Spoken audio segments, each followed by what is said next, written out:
अब जिनको कभी पैसे ही ना मिले हो उनको जी। पैसे मिलने शुरू हो जाए, बहुत ढेर ढेर जी सारे, जी आजकल तो कैसे वो तो 20-30 हज़ार जी रुपए में गुजारा होता है, आप बताएं जी मुझे। बिल्कुल ऐसे तो डाइजेस्ट ही नहीं कर पाते कि हमारा बच्चा डिसेबल हो गया है या हमारा बच्चा कोई स्पेशल नीड्स के साथ है। 25 ईयर्स के बाद मैंने बुक्स खोली दोबारा। अच्छा। और का किसी ने मजाक उड़ाया तो उसके बाद से मैं बहुत छोटी थी उस वक्त, मैं उसके बाद से अम्मी को मना करती कि बाप ने किसी से बात नहीं करनी, मैं खुद बात कर देती थी। अल्लाह ताला ने शायद वहीं से मुझे कॉन्फिडेंस देना स्टार्ट कर दिया कि दे दो, क्योंकि साइन लैंग्वेज आती थी तो वो मुझे बताते थे और मैं उसको जी अस्सलाम वालेकुम। आज हम अपने पॉडकास्ट का सेशन जो है स्टार्ट करने लगे हैं और मैं बहुत ज़्यादा खुश हूँ कि आज हमारे साथ ऐसे मेहमान हैं जो आज के दौर के अंदर ऐसी सोसाइटी के लिए काम कर रहे हैं जिसके बारे में मतलब है एक नॉर्मल इंसान, मैं कहता हूँ बहुत कम है जो ऐसा सोचते हैं। मिस फरहत असलम साहिबा हमारे साथ हैं। इन्होंने university of management and technology से 2010 में स्पेशल एजुकेशन में मास्टर्स किया है और मास्टर्स इन्होंने बाद में किया 2010 से, लेकिन एक इदारा चला रही हैं जिसका नाम है डीफ वेलफेयर अवेयरनेस फाउंडेशन, जो कि एक स्पेशल एजुकेशन देती हैं वो बच्चे जो हमारी इसी सोसाइटी में रहते हैं, चीज़ों को महसूस कर सकते हैं लेकिन उस तरीके से उसको सेंसिटाइज नहीं कर सकते, उसको एंजॉय नहीं कर सकते। उन बच्चों के लिए, उन सारे अफराद के लिए ये क्या खिदमात दे रही हैं और क्या अपना किरदार अदा कर रही हैं, आइए इनसे बात करते हैं। अस्सलाम वालेकुम मैडम, बहुत ज़्यादा शुक्रिया आपने टाइम दिया है अपना। वालेकुम अस्सलाम डॉक्टर फैसल, आप बताएं कैसे हैं, ठीक है। अल्लाह का करम है। आप मैडम सबसे पहले जो चीज़ है अपने बारे में ब्रीफ सा बता दें कि आपका क्या बैकग्राउंड रहा है और कब से आप ये काम कर रही हैं, इस बारे में अगर थोड़ा सा हम्म, बता दें। जी। डॉक्टर साहब, ऐसा है कि हमारे नाजरीन भी चूंकि सुन रहे हैं और आपको भी इश्तियाक हुआ कि मेरे बारे में आप जाने, तो ऐसा है कि मैं तकरीबन 2010 से इस फील्ड में आई हूँ, और 2010 में आने की भी वजह जो है वो कोई अ, खास इसके ऊपर काम करना नहीं था, डिसेबिलिटी के ऊपर। ये एक बाय चांस मुझे आना पड़ा। वैसे मेरा अपना बैकग्राउंड ये है कि मैं एक हाउस वाइफ थी, और मुझे बिल्कुल भी आइडिया नहीं था कि मेरे पास एक बहुत बड़ी स्किल है जो कि साइन लैंग्वेज है। और मुझे बिल्कुल भी अंदाजा नहीं था कि ये मैं इसको किस काम में ला सकती हूँ। बेसिकली ये हमारी फैमिली फाउंडेशन है। मेरी मदर जो थी वो डेफ थी, मेरी नानी माँ डेफ थी, मेरे 3 मामू डेफ हैं।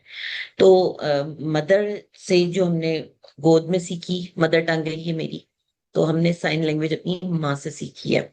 और हम सारी लाइफ अपनी माँ अम्मी से जो है वो साइन लैंग्वेज में ही बात करते रहे। तो बिल्कुल भी आइडिया नहीं था इस चीज का कि ये कोई बहुत एक अचंभे की चीज है जो हमने सीख ली है, क्योंकि सही। उस टाइम पे बहुत अजीब नजरों से देखा जाता था डिसेबल लोगों को या डेफ लोगों को। कभी अम्मी के साथ मार्केट जाना होना या कभी कहीं बाहर निकलना, तो लोग बहुत अजीब अजीब नजरों से देखते थे कि ये एक छोटी सी बच्ची जो है वो अपनी अम्मी से साइन लैंग्वेज में बात करके। और लोग समटाइम लोग मजाक भी उड़ाते थे। और फिर जब एक बार ऐसा हुआ कि अम्मी का किसी ने मजाक उड़ाया, तो उसके बाद से मैं बहुत छोटी थी उस वक्त, तो मैं उसके बाद से अम्मी को मना कर दिया कि अब आपने किसी से बात नहीं करनी, मैं खुद बात करूंगी। और उसके बाद फिर अम्मी को हर जगह पे सपोर्ट करना, और जहां पे भी जाना, किसी से भी बात करनी तो मैं खुद बात करती थी, खुद जवाब देती थी। अल्लाह ताला ने शायद वहीं से मुझे कॉन्फिडेंस देना स्टार्ट कर दिया था। और किसी भी बड़े मैटर के लिए भी, क्योंकि खुद बहुत छोटी थी, लेकिन किसी बड़े काम के लिए भी जाना, कभी हॉस्पिटल जा रहे हैं अम्मी के साथ, कभी स्कूल के एडमिशन के लिए जा रहे हैं, तो मैं सारी जगह पे खुद बात करती थी। तो ये तो मेरा स्टार्ट था।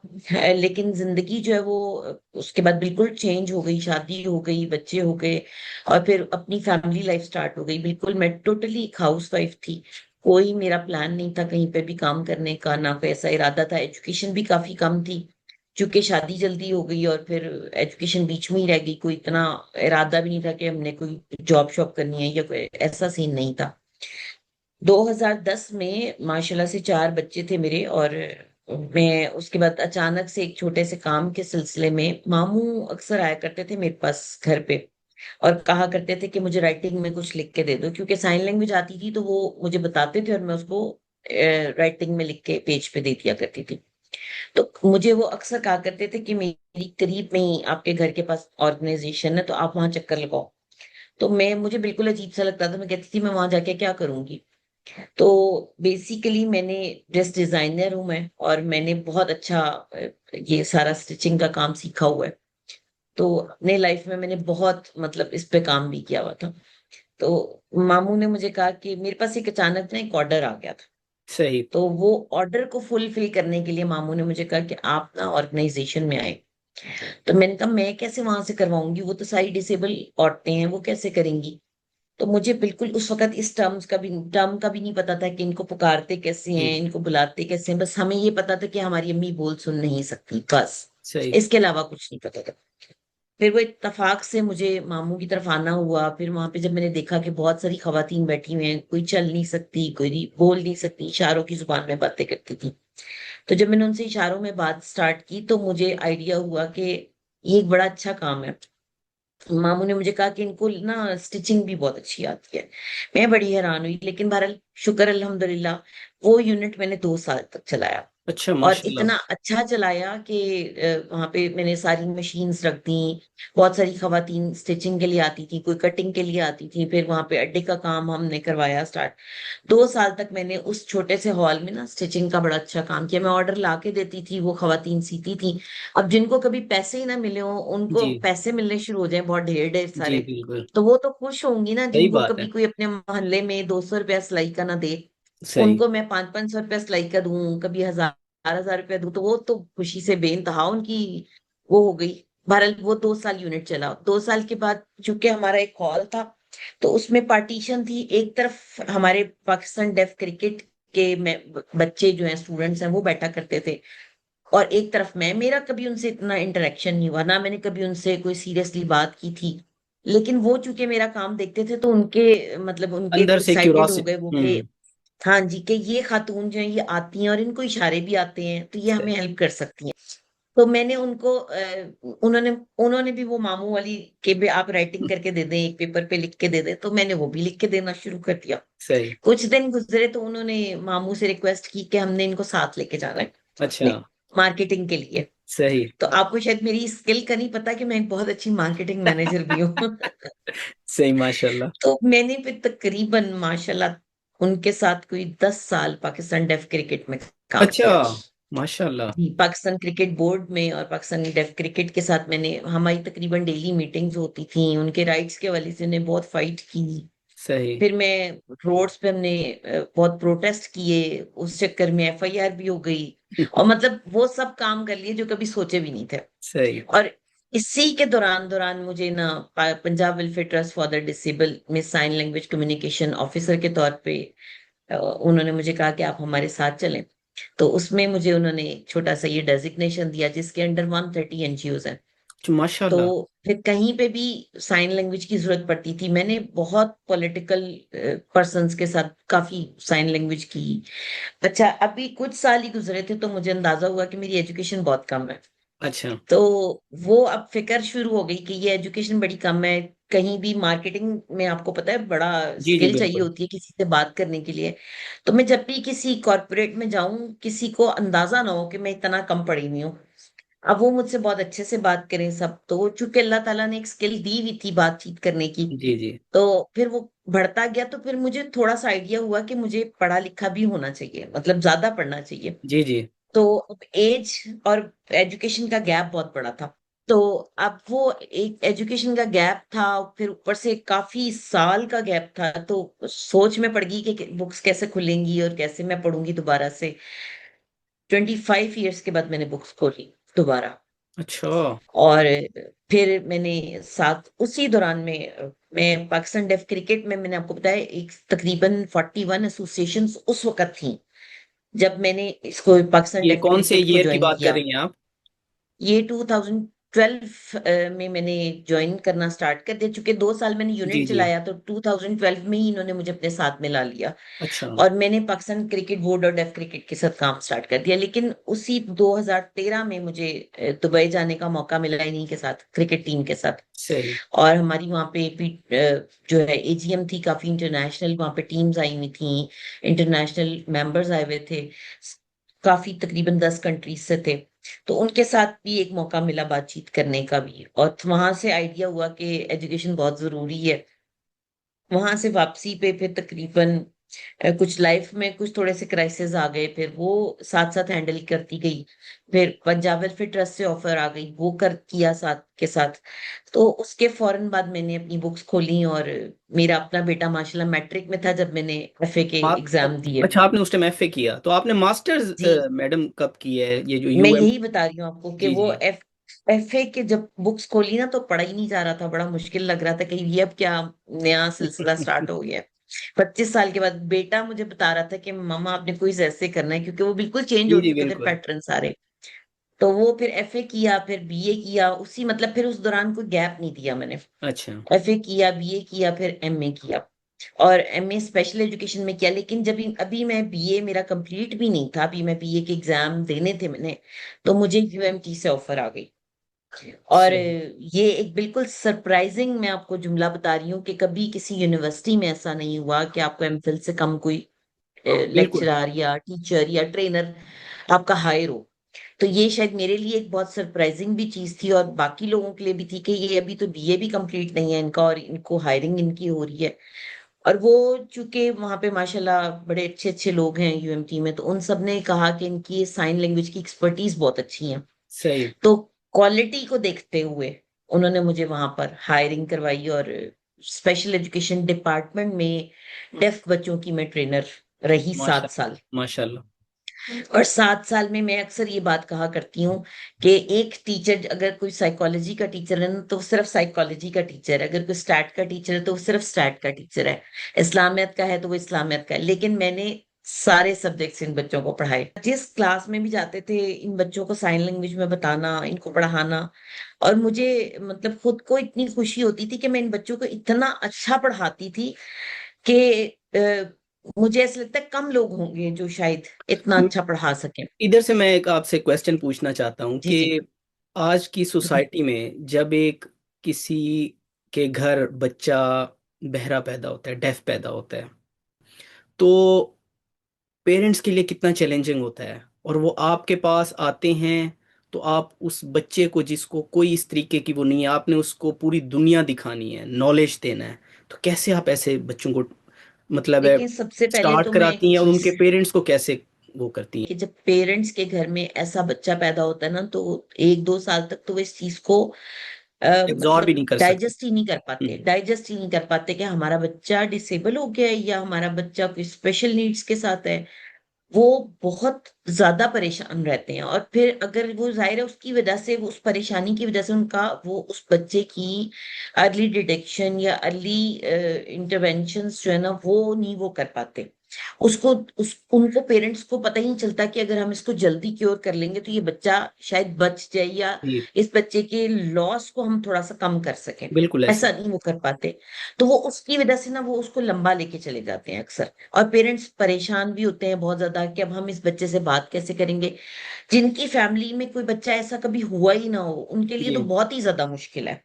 और अगर कोई फैमिली में उन्होंने कोई देखा हो डेफ बच्चा या डेफ फैमिली का मेंबर देखा हो, तो फिर थोड़ा सा उनको हौसला जी रहता है। बिल्कुल ऐसे। अच्छा, अब जो जो ऐसे पेरेंट्स हैं जिनके घर में कभी कोई ऐसा बच्चा नहीं आया, उनके लिए तो बहुत ही तकलीफ दह सूरत हाल होती है।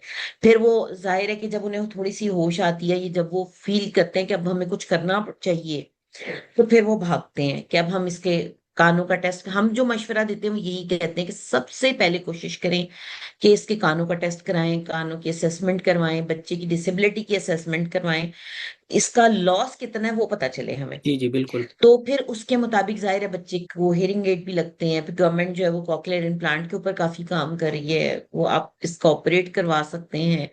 लेकिन ये सारी चीजें तब सूटेबल होती हैं जब उसके फौरन बाद आप उसकी थेरेपीज करवाएं, स्पीच थेरेपीज करवाएं। जी क्योंकि एक बच्चे का कॉकलियर इम्प्लांट हो जाए उसके बाद स्पीच थेरेपी में काफी अमाउंट जो है ना वो आपको देनी पड़ती है डेली बेस पे। तो वो जो गरीब पेरेंट्स है ना वो नहीं अफोर्ड कर पाते, उनके लिए बहुत मुश्किल हो जाता है। तो जो अफोर्ड कर सकते हैं उनके बच्चों में काफी हद तक स्पीच की बेहतरी आ जाती है।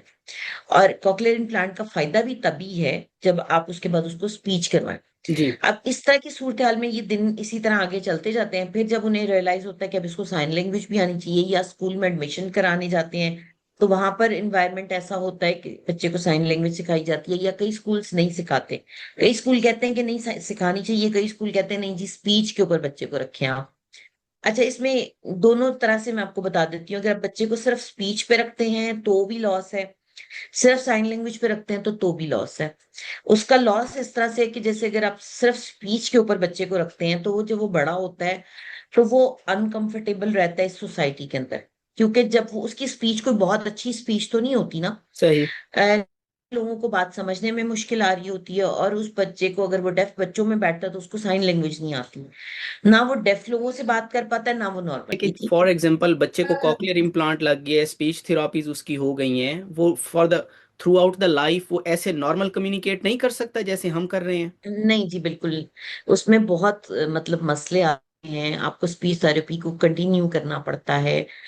अगर आपने कुछ अरसे तक करवाई है उसके बाद फिर आपको कंटिन्यू करना पड़ेगा, मतलब ये आपकी लाइफ टाइम आपके साथ चलती है अच्छा, स्पीच थेरेपी। अब तक आपकी एनजीओ कितनी बच्चों की जिंदगियां बदल चुकी है? और इसके साथ एडिशन ये भी कर दें कि कोई ऐसा वाकया बता दें जो आपको आज तक बहुत ज्यादा याद हो किसी बच्चे के हवाले से। अच्छा, ऐसा है डॉक्टर साहब कि ना, हमारी ऑर्गेनाइजेशन 1977 से चल रही है, जो कि हमारे फाउंडर मोहम्मद मंशा साहब है, उन्होंने बनाई थी। He is a deaf person और he is now 85 years old अच्छा, हो इनका जाएगा। बैकग्राउंड कोई बिजनेस का था या? नहीं नहीं, इनका इनका इनका जो बैकग्राउंड था, हमारी जो है लेदर टेंडरीज हैं, जी जी। उनमें इन्होंने, जैसे हमारे नाना बू की टेंडरी थी, इंडिया से माइग्रेट करके लाहौर आ गए थे, तो उसके बाद इन्होंने लेदर का ही बिजनेस किया। और लेदर की टेंडरीज में ही मामू जो है वो उनके साथ कंट्रीब्यूट करते थे, इनके जूते वगैरह लेदर के बनते थे। तो मामू को खुद भी जूता बनाना आता है बहुत अच्छा लेदर का। अच्छा। तो ये उस वक्त उन्होंने थ्रू आउट इस लाइफ को कंटिन्यू किया और साथ साथ ऑर्गेनाइजेशन को चलाया। ही इज अ डेफ पर्सन। ठीक है। और मैंने इसको 2010 में ज्वाइन किया था। उसके बाद मैं आपको बताती हूँ कि 2010 के बाद की मैं आपको बहुत सारी स्टोरीज बता सकती हूँ। कोई मैं आपको ऐसा थोड़ा सा वाकया बताऊं कि बताएं जो वाकई में इंसान कहे कि इसने हिला दिया था मुझे। मेरे पास बहुत छोटे छोटे बच्चे डेफ आया करते थे, बहुत छोटे छोटे। तो मेरे पास एक बच्चा आता था, फैज, ठीक है। फैज अली। अब वो बच्चा बहुत छोटा था, बहुत पुअर फैमिली से उसका बैकग्राउंड है।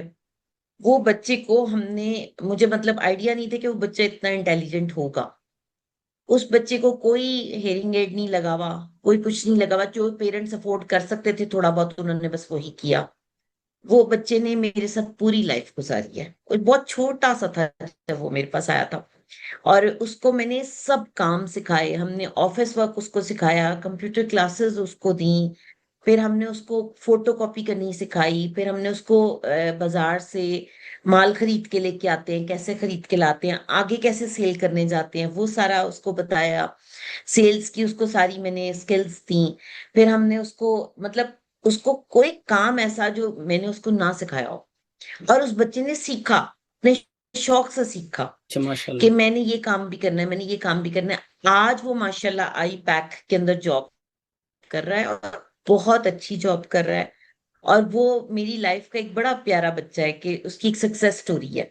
और वो आज भी मुझे हर बात में एक्नॉलेज करता है कि मुझे मैडम ने ये सारे काम सिखाए हैं। मैं मत आपकी बात सुन रहा हूँ और मेरी बॉडी में गूज बम्स हो रहे हैं, क्योंकि मैं वो चीज़ जी महसूस करने की कोशिश कर रहा हूँ। आप देखें, हम फरिश्तों को नहीं देख सकते, उनको महसूस नहीं कर सकते, सुन नहीं सकते। एनिमल्स आपस में कैसे बातें करें करते हैं, परिंदे क्या कह रहे हैं, हमें नहीं पता।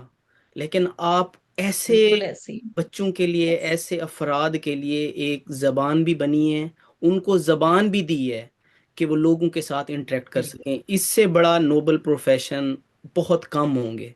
डॉक्टर हजरात जिंदगी देते डॉक्टर हैं, साहब मैं आप ये, उनको जिंदगी जी जीना जी, सिखा रही हैं। डॉक्टर साहब मैं ये समझती हूँ कि मेरी लाइफ में इतनी स्टोरीज हो चुकी हैं कि मैं शायद काउंट नहीं कर सकती, कि अल्हम्दुलिल्लाह अल्लाह ने मुझसे ये वाला काम लिया है। शायद अल्लाह ताला ने मेरी लाइफ में जो क्राइसिस लेके आए वो इसी वजह से लाए कि मैं शायद इन बच्चों का साथ देना था, मैंने इन लोगों का, बुजुर्गों का साथ देना था, डेफ कम्युनिटी का साथ देना था। जी, डेफ कम्युनिटी के लिए मैंने कहा है, आपको क्या लगता है कि कौन से मसाइल इस टाइम हैं पाकिस्तान में जो एग्जिस्टिंग हैं, जिनके ऊपर अगर काम किया जाए तो वो बेहतर बनाया जा सकता है? होंगे तो ये बहुत ज्यादा सबसे होंगे। पहले, जी। जी जी, जो गिने चुने दो चार मसाइल है ना वो मैं आपको बताती हूँ। सबसे पहले तो हमारे यहाँ पर कोशिश करनी चाहिए कि साइन लैंग्वेज को करिकुलम का हिस्सा बनाए। जी ठीक है। ताकि हमारे नॉर्मल बच्चे साइन लैंग्वेज सीखें, उन्हें आइडिया हो कि डेफ कम्युनिटी एक बहुत बड़ी कम्युनिटी है। डिसेबिलिटी में आपको पता है कि सबसे बड़ा जो साइज है ना कम्युनिटी डेफ का, वो सबसे बड़ा है। बाकी डिसेबिलिटीज की रेशो कम है, डेफ की सबसे ज्यादा है। तो आप हर 6 के बाद, डब्ल्यूएचओ की रिपोर्ट है कि हर 6 के बाद एक इंसान जो है ना वो मतलब डिसेबल है ठीक है। या डिफरेंटली एबल है। तो आप जब ये इतनी बड़ी तादाद में ये बढ़ रही है तादाद पॉपुलेशन में, इसी तरह जैसे हमारी नॉर्मल पॉपुलेशन में इजाफा हो रहा है, इसी तरह इनकी भी पॉपुलेशन में दिन ब दिन इजाफा हो रहा है। तो हमने इनके लिए काम कोई भी नहीं किया, हमने इनकी अवेयरनेस क्रिएट नहीं की कहीं पे भी। हमारे नॉर्मल बच्चे जो स्कूल्स में पढ़ रहे होते हैं उनको नहीं पता कि डेफ बच्चे भी कोई होते हैं, हम्म। या डेफ बच्चों के लिए भी कोई काम किया जा सकता है, या हमारी जो स्पेशल नीड्स के बच्चे हैं उनके लिए कोई काम किया जा सकता है। इतनी अवेयरनेस करनी क्रिएट करने के बाद भी हालात ऐसे हैं कि बहुत सारे नॉर्मल बच्चे डेफ को ऐसे गौर गौर से देख रहे होते हैं कि ये कौन सी नई मखलूक आ गई है। अब अगर हमारे नॉर्मल स्कूल्स के अंदर एक आम रूटीन बना दी जाए कि एक सब्जेक्ट साइन लैंग्वेज का बना दिया जाए और उस सब्जेक्ट को हर बच्चा पढ़े, हर तो उसको बच्चा। आइडिया होगा कि डेफ बच्चे जो हैं वो कितना इंपॉर्टेंट है इस माशरे के लिए, कि उनसे बात कैसे करेंगे हम। एग्जैक्टली हम मैडम, माशरे आइडिया में भी बाहर होगा और निकलते वो हैं। उनके लिए भी, मतलब एक लैंग्वेज कम्युनिकेशन का उनके जी लिए भी एक बिल्कुल, वो बन एक जाएगा। लैंग्वेज है ना। देखिए आप एग्जैक्टली लोग लैंग्वेजेस एग्जैक्टली। के ऊपर वर्ल्ड में कितना बिल्कुल काम ऐसे। कर रहे हैं, तो ये एक लैंग्वेज है। जी। तो अगर वो सीख लेंगे, आप आउट ऑफ कंट्री जाते हैं, आपको चाइनीज नहीं आती, आप हाथों के मैं यही बात, बॉडी बिल्कुल जेस्टर्स मैं के इशारे मतलब में बात ऐसे कर ही रहे है, होते हैं। बिल्कुल ऐसे है। तो अगर आप ये लैंग्वेज के तौर पे सीख लेंगे, आपको वैसे भी फायदा होगा इसको सीखने हम्म। का, और आपके पास एक लैंग्वेज का इजाफा भी हो जाएगा, तो और आपको इतनी क्या लगता मजे है की किस लैंग्वेज है। लेवल तक इसको कोर्स का हिस्सा बना लेना चाहिए? मेरा ये ख्याल है कि बेसिक्स तो आने चाहिए, पर कोई बेसिक्स। इतना लंबा कोर्स नहीं है इसका। बेसिक्स आप बहुत अच्छे से, मैं तो 2 महीने में सिखा देती हूँ बेसिक्स। ठीक है। और इसके ज्यादा सेशन भी नहीं होते, मैं एक माह में तकरीबन 12 सेशन लेती हूँ। अच्छा तो ठीक बड़ा है। अच्छा सा आ जाता है आपको साइन लैंग्वेज सीखना, और ठीक आप लोग कम्युनिकेट कर सकते हैं डेफ लोगों के साथ। ठीक है। तो मेरा कहने का मतलब सिर्फ ये है कि अगर आप ये एक लैंग्वेज के तौर पे सीख लेते हैं, ये एक बहुत बड़ा इशू जो है ना वो रिजॉल्व हो जाएगा। कि बड़े होने के बाद जब हमारे टीचर्स आके डेफ बच्चों को पढ़ा रहे होते हैं ना, तो उनको साइन लैंग्वेज नहीं आ रही होती। सही है, तो बिल्कुल ये ऐसे। एक गैप कम हो जाएगा। एक तो ये बड़ा इशू, और दूसरा बड़ा इशू ये है कि इनकी एम्प्लॉयमेंट का बड़ा मसला है। हमारे हम्म। पास, मैं आपको बताती हूँ, हमारी एक टीम है जो कि डेली बेस पर वीडियो कॉल्स अटेंड करते हैं। पूरा दिन हमारे दफ्तर में वीडियो कॉल्स आती हैं। और मैं ये समझती हूँ कि कभी कभी मैं हंसती हूँ कि हमें कॉल सेंटर बना लेना चाहिए। हम सारा दिन तकरीबन 150 के करीब वीडियो कॉल्स अटेंड करते हैं डेली। अच्छा। और जिसमें से 90% वीडियो कॉल्स जो होती है ना वो अनएम्प्लॉयमेंट के हवाले से होती हैं। डेफ बच्चे कॉल करते हैं, यंगस्टर्स कॉल करते हैं कि जी तो हमें आपके जॉब नहीं है पहले हमारे पास। उसका एनजीओ का हिस्सा रह चुके हैं या वैसे यूनानिमसली आती हैं कॉल्स आपको? हर तरह से, पूरे ठीक है। वर्ल्ड से डेफ हमें कॉल करते हैं। तो वर्ल्ड से, ओके। जी। और जो पाकिस्तान से मैक्सिमम कॉल्स आती है ना वो यही होती हैं कि हमारे पास जॉब नहीं है। ओहो। केसेस होते हैं, फाइनेंशियल हालात बहुत खराब हैं, मेडिसिन के केसेस होते हैं, मेडिकल के। फिर जैसे कि कोई कहता है कि हम, अब मियाँ बीवी दोनों डेफ हैं, आगे 2 बच्चे हैं, 3 बच्चे हैं, कमाने वाला घर में कोई नहीं है। अब वो आदमी कमा रहा है, उसकी इतनी अर्निंग ही नहीं है, वो पढ़ा लिखा भी नहीं है, तो वो कैसे गुजारा होगा बताएं मुझे। आजकल कैसे 20-30 हज़ार जी। रुपए में गुजारा होता है, आप बताएं नहीं, मुझे। बिल्कुल ऐसे। तो अगर वो एक डेफ को कोई तरस खा के 20-30 हज़ार रुपया तनख्वाह दे देता है, या 35 दे देता है, गवर्नमेंट ने कहा है जी आपकी जो इनिशियल सैलरी होगी वो 37 है, तो आप 37 में भी मुझे बताएं ना कैसे घर का गुजारा होता है। जी जी, इसमें तो बिजली का तो बिल ही आजकल इतना आ जाता है और बेसिक जी, नेसेसिटीज ही पूरा तो करें तो यही खत्म है। चीज समझाने वाली बात है कि जब एक फैमिली पूरी बन जाती है ना, तो वो फैमिली को जरूरत होती है पैसों की, और उनको जाहिर है कि वो उनकी नीड है। तो उसके अकॉर्डिंग उनको सैलरी भी मिलनी चाहिए। अब वो बच्चा स्किल्ड भी है, पढ़ा लिखा भी है, काम भी जानता है, या ना भी पढ़ा लिखा हो, जी जी। तो एटलीस्ट वो काम करने को तैयार है, विलिंग है, वो कोई मांग नहीं रहा। वो आपसे ये सिर्फ फरमाइश करे कि मुझे जॉब दे दे, मुझे काम दे दे, मैं मेहनत करके कमाना चाहता हूँ। हम्म। तो अगर जॉब भी ना मिले, तो आप सोचे कि क्या होगा। सही है। फैमिली, पूरी फैमिली कब तक सपोर्ट करेगी? मम्मी अब्बू वालदेन सारी जिंदगी तो साथ नहीं रहेंगे ना उस बच्चे के। और उसके बाद उसके फैमिली मेंबर्स, बहन भाई, सबकी अपनी अपनी जिंदगी है। तो वो अपने आप को खुद सपोर्ट करना चाहता है, वो चाहता है कि वो अपनी फैमिली को खुद सपोर्ट करे, लेकिन कोई हालात नहीं है। अभी कल की बात है, मैं अभी मुल्तान गई हुई थी, तो एक फैमिली की वालदा रो पड़ी कि इसका एक बच्चा है, मेरे बेटे का, वो डेफ है, उसका एक बच्चा है, और वो स्कूल गोइंग है, उसकी वाइफ और ये दोनों इतने परेशान हैं कि हम अपने बच्चे को कैसे पालें। ओहो। वो वालिदैन बूढ़े हैं, वो कहते हैं कि हम कब तक इसको देंगे, और हम जब तक जिंदा है तब तक ही कर सकते हैं ना। और इसके बाबा की पेंशन आती है, उसमें हम पूरा घर चला रहे हैं। तो ये जो जवान है ये जॉब करना चाहता है, और वो ये बता रही थी, बड़ी ही गवर्नमेंट का कोई इदारा, पीटीवी का बता रही थी वो, कि वहां पे उसको 6-7 महीने उन्होंने रखा और सैलरी नहीं, सैलरी दी नहीं। How miserable. तो आप देखिए, लोग ना मिस यूज करते हैं इंसानों का।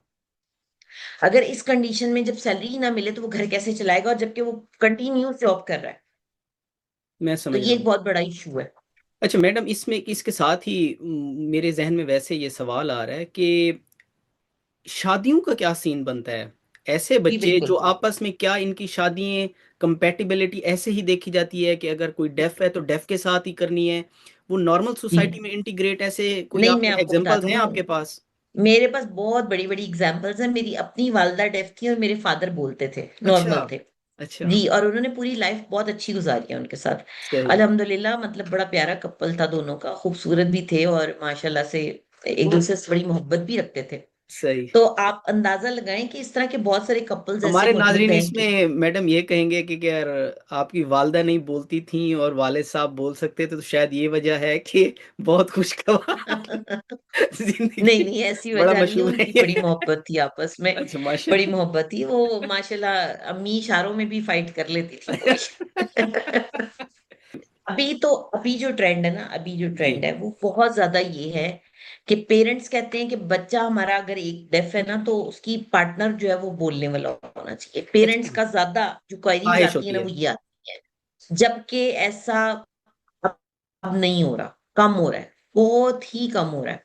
ठीक है। क्योंकि अब बच्चा डेफ जो है ना, वो थोड़ा सा अपने आप को वो फील करता है कि शायद मैं अगर नॉर्मल पार्टनर होगा तो मैं अपने आप को थोड़ा कम फील करूंगा। हम्म। तो वो इसलिए चाहता है कि मेरा पार्टनर भी डेफ ही हो। सही है। मैक्सिमम ऐसा हो रहा है कि डेफ डेफ के साथ ही शादी करें। और हमारे अपनी ऑर्गेनाइजेशन का ये एक प्रोजेक्ट है जिसको हमने प्रॉपर तौर पे चला रहे हैं हम। हमारे पास व्हाट्सएप का ग्रुप बना हुआ है, जिसके अंदर फेसबुक का पेज बना हुआ है, जिसमें हम लोग डेली बेस पर रिश्ते भेज रहे होते हैं। और वो पेरेंट्स को ऐड कराते हैं हम उसमें, सिर्फ बच्चों को ऐड नहीं कराते।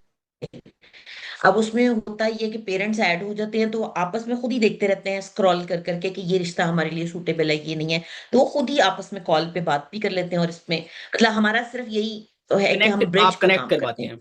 हम उनको कनेक्ट करवा देते हैं कि जी ये ग्रुप है, इसमें ये पेरेंट्स मौजूद हैं, तकरीबन काफी ज्यादा पेरेंट्स हैं उसमें। तो वो आपस में देख लेते हैं रिश्ते, और आपस में खुद ही बात करके रिश्ते कर भी लेते हैं। तो मोस्टली आजकल ट्रेंड चल रहा है कि डेफ जो हैं आपस में उन्हीं की कंपेटिबिलिटी जी बन रही है, तो उनके जी बच्चों में बिल्कुल। आगे से कैसा तसलसल चलता है? कि क्या देखिए उनके कई बच्चों दफा में भी तो यही मसला आ रहा है जेनेटिकली, आता या है। क्या होता है? देखिए, ये एक तो फैमिली मैरिजेस की वजह से भी, ये सारा कजन मैरिज की वजह से होता है, एक जी। बड़ा कॉज है ये। कि आपकी जो फैमिली मैरिज है उसकी वजह से ये बच्चे डेफ पैदा होते हैं। ठीक है। और थर्ड जनरेशन तक, ये जो साइंटिफिक रिसर्च है ना उसके मुताबिक थर्ड जनरेशन तक डेफ बच्चे पैदा हो सकते हैं, या स्पेशल बच्चे पैदा हो सकते हैं। अब आप, बड़ा ज्यादा ये कहा जाता है कि अब आप फैमिली मैरिजेस पे फोकस ना करें, ठीक है। और आउटकास्ट करें, ये बाहर के लोगों के साथ शादी करें। अब होता ये है कि एक तो बिल्कुल समटाइम केसेस ऐसे आते हैं कि बिल्कुल फैम कास्ट से बाहर शादी की गई है लेकिन फिर भी डेफ बच्चा हो जाता है। सही है। और सम टाइम ऐसा होता है कि बिल्कुल दोनों मियाँ बीवी नॉर्मल है, वो कहते हैं हमारी पूरी लाइफ में कभी कोई ऐसा डेफ बच्चा था ही नहीं, तो ये ऐसा कैसे हो गया। और दूसरा ये होता है कि कभी कभी ऐसा होता है कि डेफ फैमिली होती है, डेफ माँ मियाँ जी। बीवी होते हैं और उनके आगे डेफ पैदा हो जाते हैं। सही। और सम टाइम ऐसा होता है कि नॉर्मल बच्चे होते हैं, जैसे अब मेरी वालदा डेफ थी तो आगे सब सारे बच्चे नॉर्मल थे। सही।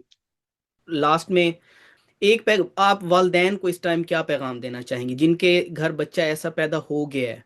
उनको आप क्या मैसेज देना चाहेंगी? क्योंकि वो सोसाइटी से छुपाती हैं, डरती हैं, खुद बिल्कुल। मतलब होती हैं। एलीट क्लास तो बिल्कुल ही डरते होंगे, तो आप ऐसे पेरेंट्स को क्या मतलब है मैसेज देना चाहेंगी? देखिए, सबसे पहले तो मैं ये बताऊंगी कि अगर आपको लगता है कहीं से भी थोड़ा सा शक पड़ता है कि आपका बच्चा जो है वो आवाज नहीं सुन रहा, मुड़ के नहीं देख रहा आपकी आवाज देने पे, तो आप फौरी तौर पर उसकी असेसमेंट कराएं। सबसे जी। पहला काम ये है। ठीक है। और इससे भी पहला काम ये है कि अब तो माशाल्लाह बड़ी एडवांस टेक्नोलॉजी भी आ गई है। अगर प्रेगनेंसी है तो उसके दौरान भी टेस्ट जी हो बिल्कुल सकता ऐसे। है। आपको पता चल सकता है कि आपके बच्चे में किस तरह की डिसेबिलिटी है, तो आप उसको फौरन से, मतलब आप समझें कि हमने इसके ऊपर काम स्टार्ट कर देना है, ताकि आप उस बच्चे को ज्यादा नुकसान से बचा सही हो सकें। गया। और उसके बाद अगर वो बच्चा ऐसा पैदा हो जाता है तो आप उसकी फौरन असेसमेंट कराएं। आपको लग रहा है बच्चा शोर की आवाज नहीं सुन रहा, मुड़ के नहीं देख रहा, उसको आवाज नहीं आ रही, आप बुला रहे हैं उसको, उसका नाम पुकार रहे हैं और वो रिएक्ट मुड़ नहीं के कर नहीं रहा। देख रहा, तो इसका जी मतलब उसको, हाँ उसको, इसका मतलब उसको कोई ना कोई इशू है। तो आप फौरी तौर पर एक तो असेसमेंट कराएं।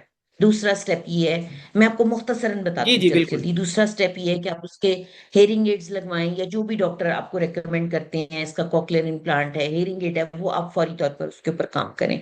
तीसरा स्टेप ये है कि आप उसकी साइन लैंग्वेज उसको मत छीने उससे। देखिए हम्म। साइन, उसको अगर अल्लाह ने डेफ बनाया ना, तो उसके अंदर साइन लैंग्वेज डाल के उसको भेजा है। ये उसकी अपनी लैंग्वेज है। जैसे हम उर्दू जी जी बोलते हैं या बिल्कुल। हम इंग्लिश बोलते हैं या हम कोई भी जुबान अपनी माँ की गोद से सीखते हैं, तो ये साइन लैंग्वेज उसकी अपनी जुबान है, उससे उसको मत छीने। उसको हम्म। साइन लैंग्वेज सीखने दें। उसने बड़े होकर भी हेयरिंग एड उतार के अपने दोस्तों में बैठ के साइन लैंग्वेज से एंजॉय करना है। तो इसलिए पहले ही ये बात समझ लें, और कोशिश करें कि आप पेरेंट्स भी इस साइन लैंग्वेज को सीखें, ताकि वो बच्चे के साथ कंफर्टेबल फील कर सके, फ्रेंडली फील कर सकें।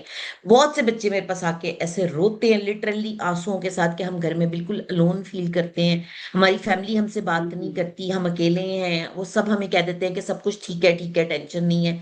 वो कहते हैं हमें क्यों नहीं इन्वॉल्व किया जाता फैमिली मैटर्स के अंदर, हम भी इंसान हैं, हम भी समझते हैं, हम आपको मशवरा दे सकते हैं, बता सकते हैं।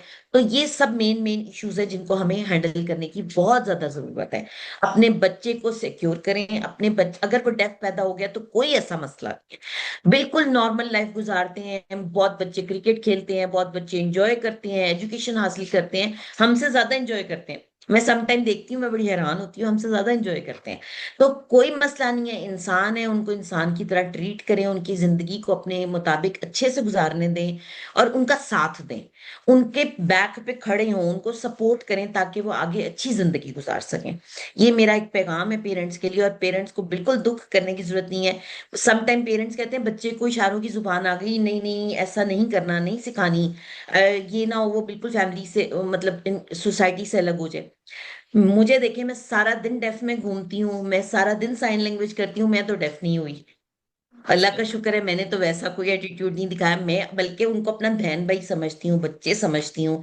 मैं उनके साथ बहुत खुशी से घुल मिल के बैठ के बात करती हूँ। अगर आपको पाकिस्तानी गवर्नमेंट फुली इसको मतलब इंडोर्समेंट करती है कि आप इसको हेड करें, गवर्न करें चीज़ों को, तो आप क्या चीज़ें हैं जो फौरी मतलब एक्शन में लेके आना चाहेंगी, जो इस सोसाइटी के लिए बहुत यूज़फुल हों? मैं हर एज को देखती हूँ। छोटे बच्चों की अर्ली जो आपने असेसमेंट करानी है ना, उसके लिए अवेयरनेस कैंपेन ठीक है। सबसे पहले। सेकंड नंबर पे बच्चे थोड़े बड़े हो जाते हैं तो उनके स्कूल्स, उनकी एजुकेशन के ऊपर बहुत ज्यादा काम करने की जरूरत है। वजह क्या है कि हमारे जो बच्चे बच्चे डेफ बच्चों को टीचर्स पढ़ा रहे हैं ना, उनको साइन लैंग्वेज नहीं आती है। हम्म। आप उनके टीचर्स के ऊपर काम करें। जैसे मैंने आपको बताया था कि जी जी। नॉर्मल बच्चों के करिकुलम का हिस्सा बना दें, सही बात है। ताकि उनको ये फैसिलिटी मिल सके। वो कल को बाहर निकल के अगर वो, और जॉब्स नहीं है इसमें, साइन लैंग्वेज की पाकिस्तान में जॉब्स नहीं है। बहुत ठीक है। अवेयरनेस के बाद अब किसी किसी ने तैयारी पकड़ी है कि वो जॉब्स करें।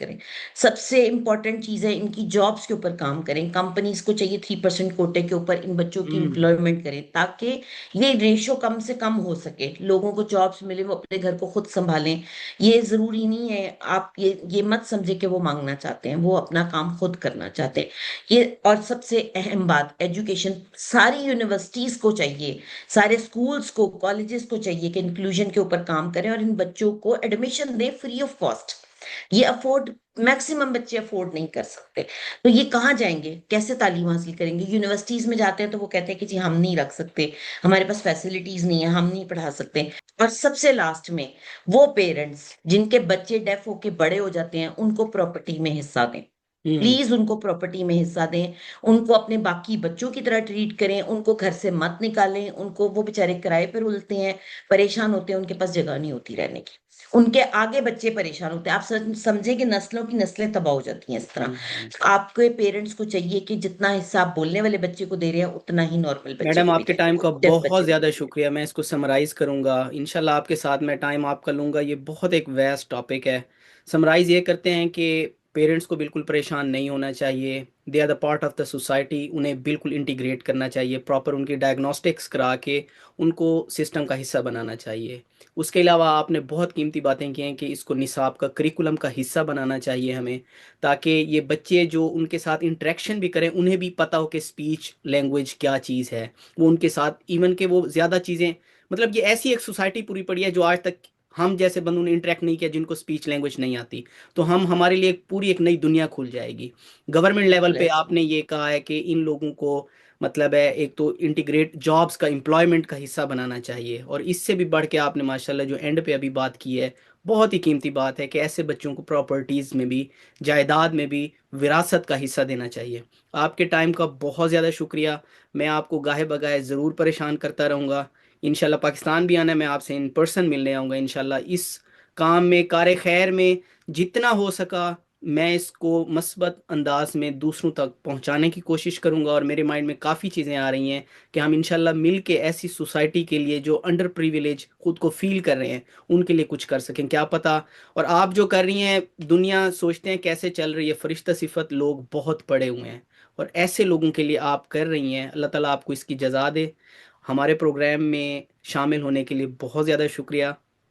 आपका कोई पैगाम हो? बहुत शुक्रिया डॉक्टर फैसल, आपने मुझे बुलाया, आपने इस टॉपिक को इम्पोर्टेंट समझा, आपने इस इन बच्चों को अहमियत दी, और उसके उसके लिए आपने मुझसे रिक्वेस्ट की। मैं आपका बहुत शुक्रगुजार हूँ। मैं चाहूंगी कि इस आवाज़ को आप इंटरनेशनली पहुंचाएं, लोगों तक जाए, ज़्यादा से ज़्यादा लोगों तक जाए, ताकि लोगों को पता चल सके कि हमारी दुनिया में सिर्फ हमें अल्लाह ताला ने खाने पीने और रहने के लिए और एंजॉय करने के लिए नहीं भेजा।